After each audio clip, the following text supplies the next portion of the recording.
Alright, so welcome again to Military Guna TV, aka MG Sports TV at this moment.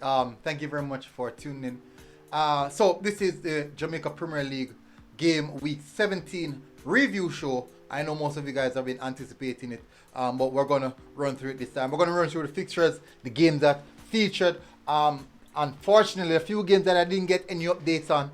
Those games were not aired as well. They weren't aired as well, so I don't know much about them. I will skip past those games. I do apologize for that. It's out of my control.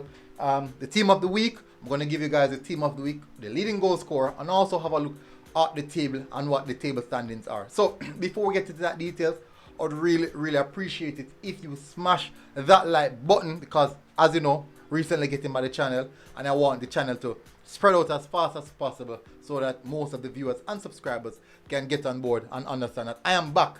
And the only way that can be established is by you guys hitting that like button and most definitely hitting that subscribe button if you're here for the first time. Now let's get straight into the meat of the matter. We're going to get straight into the games that featured over the weekend. Let's have a look at that. Let me come out of the way. I do apologize for that. So these are the games. Let me see if I can make this a lot more visible so you guys can see it a lot better. So good. So up on the top of the screen we have Dumbleholing versus Tivoli Garden, which is the first kickoff on Sunday. Most of you guys would have watched that. I think that one came on YouTube, but if not, you'd have definitely seen that game on the Sportsmax app. You'd have most definitely seen that game on the Sportsmax app. And I do think that it was an emphatic encounter. 1-1 goals by Wellington. I think it's Wellington. Yeah, and Atterfry Bygrave scoring his 11th goal of the season. Only two players now have hit double figures. We will get to that, but that is how it stands right now. 1-1 between Dumbleholing and Tivoli. This is actually a massive slip up by Dumbleholing. They got a perfect opportunity, but nevertheless Tivoli were dominant in that game. They could have won that game, but just unfortunate by them. Stephen Barnett, a player that I've spoken so much about, really disappointed on the day in the amount of chances that he blew away. Next game we have Cavaliers versus Veer. This is one of the games that I didn't get much information on. This game also was not aired. And then now we have Montego Bay versus Arnott, another game which was not aired, so not much information was on that one. So Portmore versus Arborview, I believe a good game. I wasn't Portmore versus Arborview aired. Yes, it was. Yes, it was. It actually was. Arborview back on winning track. Yes, just remember. I just remember. Goals by Trayvon Reed and Colorado Murray. Actually assists of each one of them respectively. Good game, I think, from Arborview. Solid defensive performance. We haven't seen them starting off with a back five this time around. 3 defenders and 2 wing backs, surprisingly. They did put in a solid performance, trying to tighten up the defensive aspect, and they got the 2 goals over Portmore United. And I do think that Portmore United is in a very bad slum right now. I don't know what they're going to do, don't know what the situation is, but they have to do something most definitely. And it's unfortunate. It's really unfortunate on them right now. So those are the games for Sundays. As I said, 2 games out of the batch are Cavaliers versus Veer and Moby versus Arnott. But as you can see, respectfully, you can see the scoreline. Veer versus Cavaliers, that was a draw game, surprisingly as well.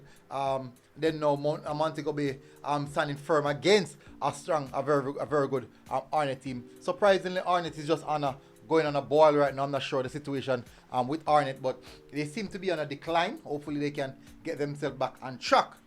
That is most definitely something that they would want to do.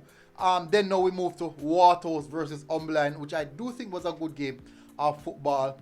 The goal scored by Denarda Thomas, and I do think that was not the intent. He was actually crossing the ball, and it rolled off the top of the instep, I would say, and actually the keeper, it just bypassed the keeper. Poor goalkeeping, actually. Poor goalkeeping.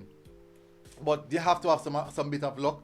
Nothing was going their way. They tried a lot of stuff, but nothing was going their way, and that was the goal that decided to score. But and at the end of the day, 3 points. That 3 points take Waterhouse to the top of the table over or ahead of Dunbeolin. I believe it's just by about 1 point. Is it 1 point? I believe by about 1 point, maximum 2, but by about 1 point. No, they're level on points. My bad, 39 points. They're 11 on points. Just goal difference. So then now the Monday Night Football, Mount Pleasant versus Mullines, a 5-goal thriller. 4 goals in the first half, 1 in the second half. We saw a lot of goals, a double by Nicholas Nelson. Cool. We saw goals from Daniel Green.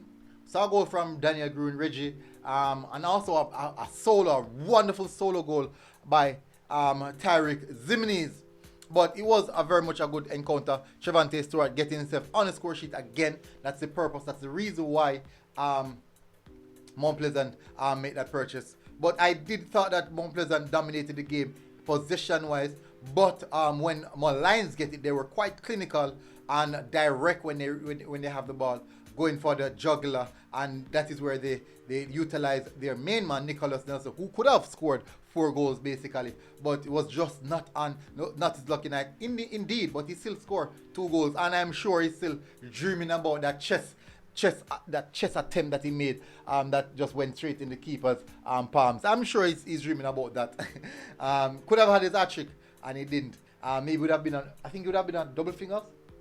I think it would be on double figures. Of course, he would have hit double figures this season. But nevertheless, that is how the week spanned out with those teams. That's just a part of football. Let's look at the table. Let's see what the table has to offer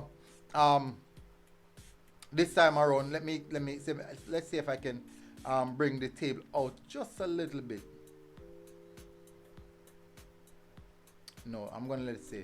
I'm just gonna reshape the table so you guys can see it a little bit better. So as you can see, I'm just getting it bigger so you guys can see, and then I'm gonna scroll carry it up. As you can see, we have Waterhouse taking over Dunbeolin. Both teams on 39 points, just a goal difference. Waterhouse have scored significant amount of goal, conceding the least goal this season in the Premier League. Just 12 goals they have conceded in 17 games, which is quite impressive. It's most definitely quite impressive. And as I said, scoring double the amount of goals, averaging basically 2 goals per game. It is impressive, I would say. Dunbeolin just going off the ball just a little bit. You have Arnett, who's actually struggling to find back the previous form that they had. And then we can see Mount Pleasant and Cavaliers drawing a bit closer. Harbourview has been in that position for quite a while now. They have been in that position for quite a while now. Tivoli creeping up the table, and Umberlines playing some proper football now, but definitely you can't say they're getting the results. That's just a part of football. Portmore on a decline, on a steady decline, joining Mullines, Veer, and Montego Bay at the bottom of the table. And that is how the fixtures are situated at this point in time after game week 17. That's it for game week 17. Now let me have a look at something that a lot of people was anticipating. Basically the top goal scorers. No, the team of the week is what people are anticipating. This year is the top goal scorer. Bygrave hitting double figures. Daniel Green also joining Bygrave in the double figure column. As you can see, Benbow on 9 goals now. Nicholas Nelson with his double on 9 goals. Cephas on 7. Peter McGregor on 7. Then Narda Thomas on 7. He was on 6. And that goal that he scored over the weekend pushed him to 7. Trayvon Reed also on 7. Colorado Murray who scored an assist over the weekend. But Trayvon Reed on 6. He was on 5. Now moving to 6. O'Shea Stable still on 5. Kimani Urban still on 5. That is just a part of it, but we'll see how that one goes in the next game week coming up. This year, what I'm going to show you guys is the team of the week. Yes, this is the team of the week, people. Let me clear so you guys can have a better look at it. So we have in goal, we have Kemar Foster. At right back, we have Tyreek Zimines. Malik Cockin, and no, it's not Malik Cockin. Is let me see. Why did I forget the player name?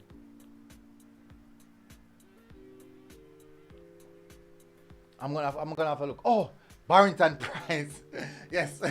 Well, I'm mixing up with the name. And we have Akeem Mullins. Then we have a left back. We have Kimani Campbell. In the midfield, we have Rajiko Wellington and Tyreek Sutherland from Mullins, who actually put in a good performance. Was pivotal in Mullins' 2 goals that they scored. Not saying that he's one with the assist, but his performance was quite noticeable.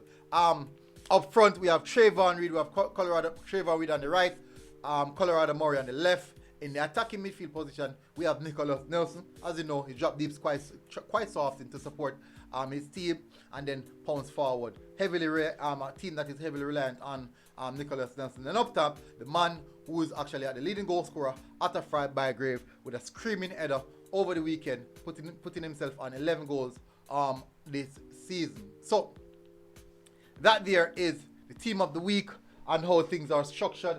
Hopefully, guys are saw and basically I like that one.